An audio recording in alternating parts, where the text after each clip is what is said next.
دلوقتي الزمالك خسر من فاركو 3-0. بس يا ترى المرة دي مين السبب؟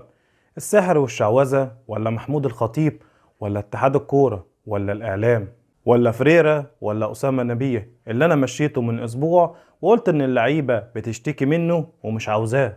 للأسف هي دي الطريقة اللي بتدار بيها نادي الزمالك من 2005، من وقت ما مسك رئيس النادي الحالي، وهو دايما شايف إن دي الأسباب الحقيقية لتراجع النتائج.